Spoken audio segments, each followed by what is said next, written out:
اس مہینے کی عظمت اور فضیلت کے متعلق کوئی کیا بیان کر سکتا ہے؟ یعنی ماہ صیام رمضان المبارک کی بات کر رہا ہوں، جس مہینے کے متعلق مولا متقیان امیر المومنین حضرت علی ابن ابی طالب علیہ السلام کا فرمان ذیشان ہے کہ اس مہینے کو سال بھر کے مہینوں میں وہی فضیلت حاصل ہے جس طرح ہم 14 کو اس ذات لم یزل نے زمانے کی مخلوق پہ فضیلت عطا کی۔ یہ کوئی عام بات نہیں ہے، یہ کوئی چھوٹی بات نہیں ہے کہ جس طرح زمانے کی مخلوق پر اللہ نے ہم 14 کو فوقیت عطا کی، اللہ نے ہم 14 کو مقام عطا کیا، ہم 14 کو فضیلت عطا کی۔ سال بھر کے مہینوں میں یعنی 11 مہینوں میں اس مہینے کو وہی فضیلت حاصل ہے۔ تو اس مہینے کے متعلق کوئی کیا کہہ سکتا ہے، کوئی کیا فضیلت بتا سکتا ہے، کوئی کیا بیان کر سکتا ہے جس مہینے میں رحمتیں برس رہی ہوں اور دن رات نہ بند ہونے والا رحمتوں کا سلسلہ جاری و ساری ہو، اور یہ وہ مہینہ ہے کہ جس مہینے میں جنت کے 8 دروازے کھول دیے جاتے ہیں، جہنم کے تمام دروازے بند کر دیے جاتے ہوں، جس مہینے میں شیطان کو باندھ دیا جاتا ہو،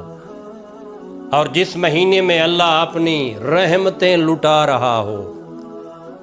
اور ایک روزہ دار کو ایک سانس کے بدلے تسبیح بطول کا ثواب مل رہا ہو۔ کوئی کیا جانتا ہے کہ تسبیح بطول کا کیا ثواب ہے؟ مولا امام موسیٰ کاظم علیہ السلام کا غالباً ارشاد مبارک ہے کہ کوئی کیا بتا سکتا ہے کہ ہماری دادی بطول کی تسبیح کا ثواب کتنا ہے؟ انشاءاللہ آنے والی ویڈیوز میں بتاؤں گا مولا کے فرمان کے مطابق کہ بی بی کی تسبیح کا اللہ نے کتنا ثواب رکھا ہے، اور بی بی کی تسبیح پڑھنے والے کو اللہ کتنا ثواب عظیم عطا کر سکتا ہے۔ اور لکھتے ہیں کہ روزہ دار کو تسبیح بطول کا ثواب ملتا ہے، ایک سانس کے بدلے، پورے دن کے بدلے نہیں بلکہ ایک ایک سانس کے بدلے اللہ تسبیح بطول کا ثواب عطا کرتا ہے۔ اور یہ بھی نہیں کہ روزے دار مصلی پر بیٹھا رہے، روزے دار تلاوت قرآن میں مصروف ہو، مصلی پہ ہو تو تسبیح کا ثواب ملے گا، تلاوت قرآن مجید کر رہا ہو تو تسبیح بطول کا ثواب ملے گا۔ نہیں، روزے دار ہو، جس حالت میں بھی ہو، گھر کے کام کاج میں مصروف ہو، تب بھی اللہ ایک سانس کے بدلے تسبیح بطول کا ثواب عطا کرتا ہے۔ گھر کے کاموں میں مصروف نہ بھی ہو، واجبات کے بعد، نماز کے بعد، روزے کی حالت میں روزے دار کو اللہ تسبیح بطول کا ثواب عطا کرتا ہے، چاہے وہ اپنے بستر پر آرام کی نیند ہی کیوں نہ سو رہا ہو۔ جتنے سانس چلیں گے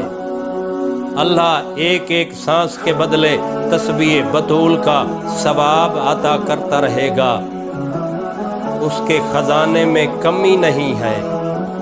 وہ جتنا چاہے اتنا عطا کرے۔ اور روزے دار کے متعلق